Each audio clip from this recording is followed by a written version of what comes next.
Está no ar mais um episódio do programa Palavra Ética com o Frei Gilvander, um espaço de resistência e esperança, onde ecoa a voz de quem luta por direitos à terra, moradia, preservação ambiental, cidadania e superação de todas as injustiças.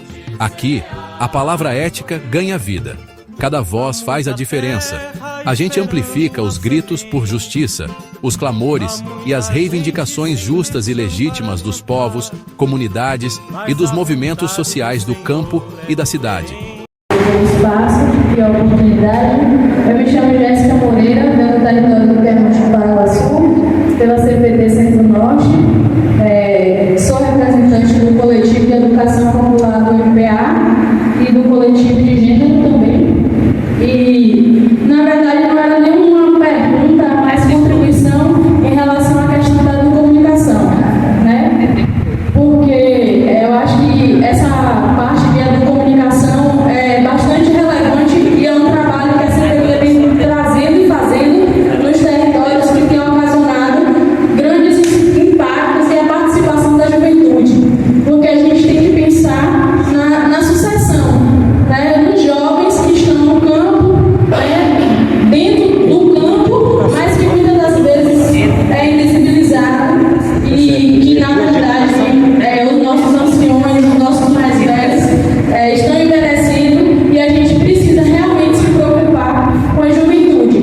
E lá no nosso território, a gente tem uma experiência que é os Jovens Comunicadores das Águas, onde a gente, através da CNPT, a gente fez esse trabalho, né, com 2 territórios, Piemonte do Paraguaçu e o Chapada Diamantina, onde a gente trabalhou a questão da comunicação e o curta-metragem, onde a gente conseguiu realmente captar esses jovens e eles conseguirem realmente despertar o quanto existem os conflitos dentro das suas comunidades, mas que muitas das vezes, por eles não se sentirem pertencentes daquilo, por conta de que, se a gente for pensar, o que é que hoje importa e o que é interessante para a juventude?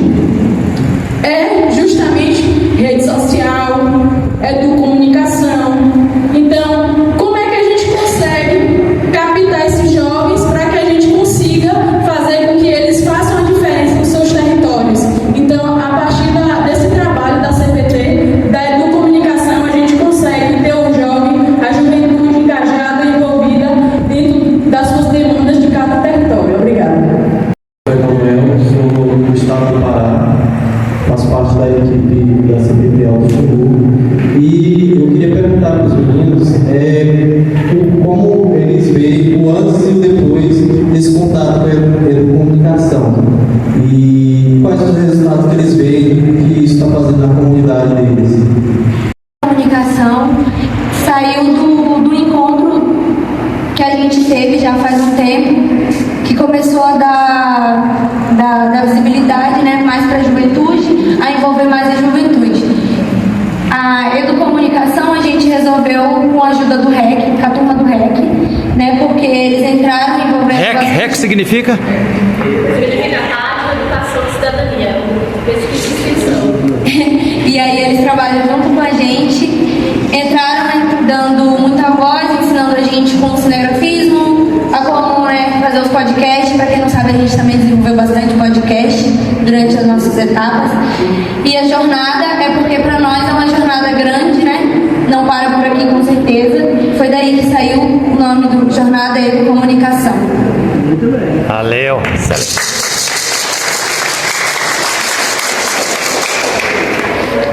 Respondendo a primeira ali, eu vou falar mais por mim mesmo. Assim, o resultado através desses encontros foi algo que já era proposto no próprio encontro, que era esse resgate, não deixar que conhecimentos, tradições, ancestralidades morressem com os mais velhos, que continuassem também com a juventude. E foi algo assim muito chocante para mim perceber que conhecimentos ancestrais estavam se perdendo na minha própria família. No segundo encontro, lá na Resex Ouro Preto, teve lá lá um participante que foi lá do Forte Príncipe da Beira, que era o Jarvis. Ele tinha proposto que a gente pudesse talvez fazer chapéu de palha. E na minha família, minha avó principalmente faz muita palha, muito artesanato de palha. E aí perguntaram, né, se alguém sabia. Eu falei, eu sei um pouco, mas tipo, pouquíssimo. E também fazia muito tempo que eu não fazia. Aí quando ele falou, mas tu pode ensinar? Não, porque eu não sei o suficiente para ensinar, eu sei muito pouco. Aí eu me dei conta, caramba, conhecimentos ancestrais da minha própria família que está se perdendo. E pouco tempo atrás, que teve a Feira da Casa Comum, um pouco antes da vida do congresso, a gente teve material, ensinando na palha que a gente fez, e eu estava lá ensinando. Aí já respondi essa pergunta, que o resultado da jornada foi esse resgate, essa continuação da ancestralidade, sabe? Inclusive hoje eu sei bastante e faço até com a minha avó.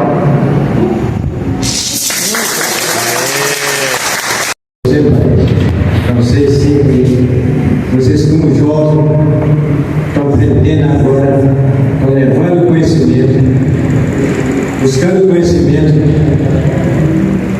Quando vocês pegam conhecimento, como vocês estão pegando, estão aprendendo, vocês levam sua liderança, vocês passam essa formação para sua liderança, ou fica só entre vocês?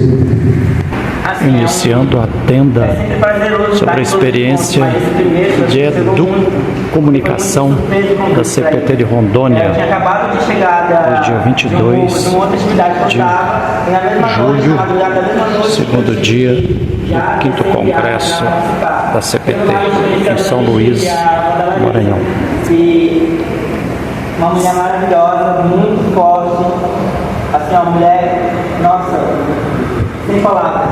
E conhecemos também o Seu Manuel, uma pessoa maravilhosa, que tem deficiência auditiva, né? Aí quando ele chegou lá, ele estava meio tímido. A gente chegou também junto com na caravana do REC, que é o Rádio Educação e Cidadania, um meio de comunicação popular. Quando a gente chegou lá, ele estava muito tímido, muito tímido mesmo, muito pra dentro. Aí como a gente foi conversando, tendo as rodas, debatendo e mostrando e filmando, ele começou a se soltar, começou a falar, contou histórias, contou vivências. Ele é um seringueiro. Aí depois, após essa conversa, ele levou a gente para lá onde ele colhia a seringa. Aí ele nos ensinou a traçar a seringa. Foi esse um momento muito forte. Nesse mesmo período, a gente também teve uma pequena oficina de fotografia com a professora de jornalismo da UNI, que é a coordenadora do REC, que é a Morales. Aí lá, eu acho que é até importante para mim, porque foi um momento que ela ensinou para a gente conseguir tirar fotografia de movimento. E foi na prática, o teste foi para conseguir registrar a gota da seringa caindo da árvore no copinho. E aí eu lembro até que todo mundo estava se esforçando muito, e a Jenny, que é uma indígena Poroborá, que foi com a gente, ela estava quietinha lá, aí estava se registrando, aí ela, após uns momentos, ela veio com a fotografia e a imagem assim, belíssima. Também outro momento muito forte foi quando a Morales, junto com a CPT, propôs que a gente fizesse, que não deixasse aquilo ali, aquela experiência apenas ali, a que a gente registrasse, tanto em desenho quanto em fotografia, aquele momento, o que a gente estava sentindo, o que a gente estava vivendo. E aí surgiu o Memorial Vivente, que é essa coletânea de desenhos, de vivências e experiências que a gente vive durante o encontro e é passado do papel à mão. Aqui está reunido junto os demais encontros toda a experiência das pessoas que estiveram lá, todo o coração, toda a ancestralidade. E assim, toda vez que tem esses encontros, chega nesse momento da partilha do desenho, é muito emocionante, porque a gente bota coração, a gente bota fé, a gente bota luta, a gente bota resistência nesses desenhos. E esse Memorial Vivente, ele tem essa proposta de não deixar a experiência ali apenas no encontro. Ele é uma coletânea de desenhos e textos estava explicando sobre os encontros, que está disponível que vai estar disponível tanto em meio digital quanto em meio físico. Meu nome é Maria Luísa, sou do povo Sacrabiate, também quilombola da comunidade Forte Príncipe da Beira. Estou aqui em representação da CPT de Rondônia também, faço parte da jornada Educomunicação, junto com esses e mais alguns outros. Eu vim falar da segunda etapa da jornada, que aconteceu na Resex Ouro Preto, localizada em Guajará-Mirim. Foi uma troca de experiências, né? Acho que um dos momentos também muito importantes que a gente teve nas noites foi Lucas Moura, teve sua apresentação sempre como ele sempre faz, né? Dando o nome dele, mostrando a ancestralidade dele e da cultura dele. A segunda também foi sobre a usina de Babaçu que a gente foi, sim, que eles têm lá, só que a usina tá parada, né? Mas eu acho que foi um dos momentos também, assim, muito ancestral, porque é antigo, bastante antigo, né? A gente conheceu um senhorzinho também lá, muito bom, muito animado, que para alguém da idade dele, né? É mais que animado, mais animado até que a juventude, entendeu? E assim, foi uma troca de experiências grande, imensa, aprendimos, ensinamos também, né? Porque a gente vai para os locais para aprender e ensinar também. E é isso, eu acho que é isso.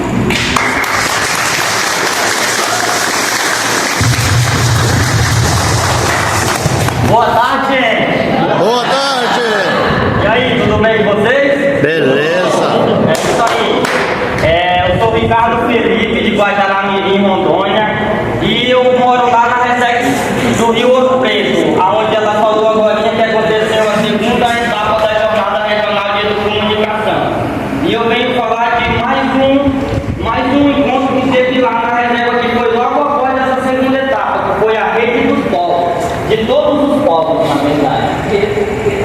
Rede dos Povos. Aí a experiência foi totalmente massa. Então, lá teve roda de conversa, de anciões, de povos tradicionais, teve a feira da juventude, teve várias atividades boas, de verdade. E em meio a isso, eu aprendi e ensinei, né, como a parceira disse aqui. E em meio a isso eu venho aqui agradecer a CPT por ter proporcionado essa jornada, essa rede para nós, né, se fortalecer como povo tradicional, para nós mostrar nossa ancestralidade, mostrar o que nós vivemos, né, o que a gente realmente vive.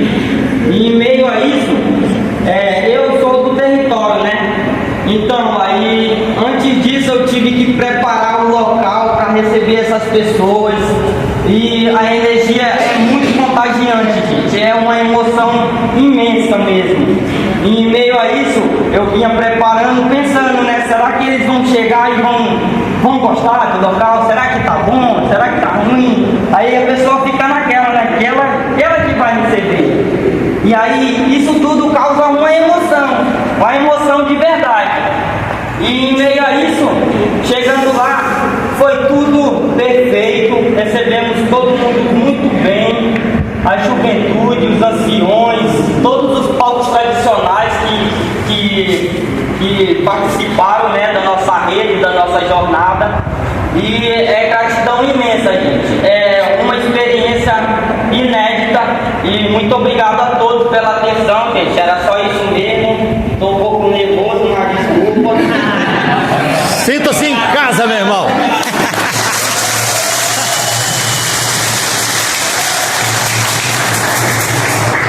Boa tarde, eu me chamo Alexandre Aia, sou de Porto Velho, Rondônia, represento os povos de terreiro de Porto Velho, conheci a CPT esse ano por meio do meu pai, no caso meu pai de santo. A experiência em Seringueira sobre a viagem que teve foi uma coisa surreal, porque eu conversando com meus irmãos falando, o que vai falar sobre a viagem? Aí eles olharam pra mim e falaram, fala que nós tomamos banho de rio. Aí eu falei, gente, para, por favor, não. Aí nisso eu parando pra analisar, né? Teve muitas coisas boas. Além do banho de rio, por favor, a comida tá com uma delícia. Eu sei que as meninas tiveram um grande trabalho para poder pegar os peixes, porque as meninas falaram depois. A parte que mais eu gostei em relação a Peruí foi quando teve a troca de conhecimento em relação aos desenhos em si, porque quando nós chegamos em Seringueira, o professor de lá falou que tinha um ponto de vista totalmente diferente em relação aos povos de terreiro, porque sempre eu vi que os povos de terreiro são macumba, não chega perto, isso, aquilo. Mas quando a gente mostramos o outro ponto de vista, no caso eu e minha irmã, a gente demos show, tá? Sobre em relação aos povos de terreiro e mostrando um outro ponto de vista em relação à religião em si, que não era o que as pessoas pensavam, e sim o lado certo, o caminho certo, a hierarquia, a ancestralidade, tudo em relação à espiritualidade em si, o que envolve em si. Quando a gente fala em relação aos desenhos em si, também mexe com os povos de terreiro, por quê? Porque envolve ancestralidade. A gente que mexe com os ancestrais, querendo ou não, fazemos parte disso de um todo, independente de qualquer situação. Quando a gente falamos da mãe natureza, das seringueiros, dos extrativistas, de tudo mais um pouco, envolve sim o terreiro, envolve os povos de terreiro de matriz africana, querendo ou não. Por quê? Porque tudo vem da mãe natureza. E se nós cultivamos isso, é porque nós também gostamos dela, independente de qualquer situação. Mas voltando à viagem, foi muito bom. Depois do dia seguinte, quando a gente chegou lá, eu estava morrendo de medo da onça, de falar que tinha uma onça por perto. Eu entendi por que isso, não consegui nem dormir. Aí isso, no outro dia seguinte, a gente de noite já ia ter uma mística. Foi quando recebemos uma notícia bem trágica em relação ao Sérgio Moura, que havia falecido. Fizemos um ritual de velas aos pés das árvores, todo mundo gostou. Depois nos recolhemos e no outro dia seguinte continuamos a nossa atividade comum. Aprendemos a fazer um grande podcast lá, querendo ou não. Graças ao REC, o pessoal do REC, que estava lá para nos ajudar, apoiar, não deixou a gente desistir. Alguns até cansaram de algumas horas, mas enfim, né? Nada que um trabalho em equipe não tenha resolvido nada. E é isso. Obrigado.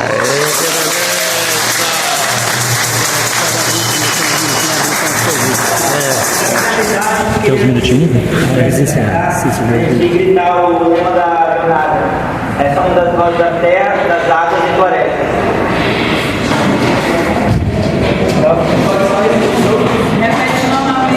Jornada de comunicação, somos as vozes da terra, das águas e das florestas. Vamos lá, 1, 2, 3. Jornada de comunicação, somos as vozes da terra, das águas e das florestas.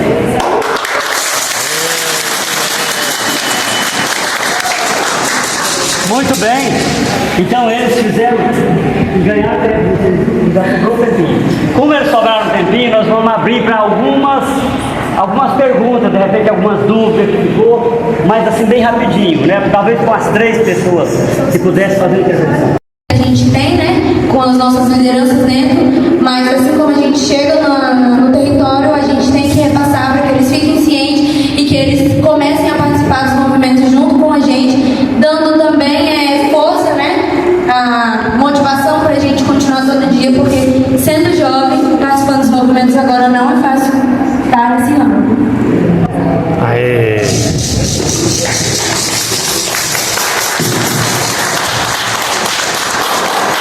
E também, querendo ou não, apesar de jovens, as pessoas que motivaram a gente foram pessoas que já tiveram mais experiências, então a gente tem tempo esse caminho, juventude, caminhar sempre com os anciões, com as lideranças, e a educomunicação é aquela parte de que a gente precisa educar para comunicar, porque a gente precisa comunicar o nosso olhar, a nossa visão de jovens, não somente porque eles têm vários tipos de comunicação, mas a educomunicação mostra a nossa realidade através do nosso olhar, através das nossas histórias que estão se perdendo e as nossas histórias que a gente quer construir. Então a educomunicação para a gente é bastante importante e que, como eu já falei, é um caminhar entre todos.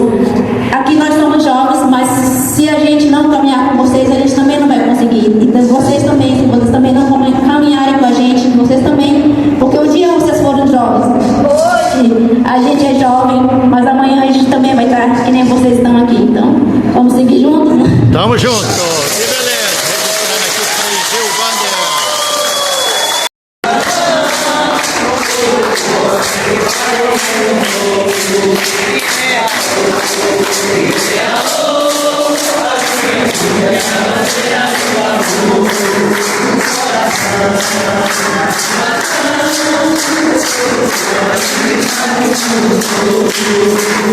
Nós queremos bem.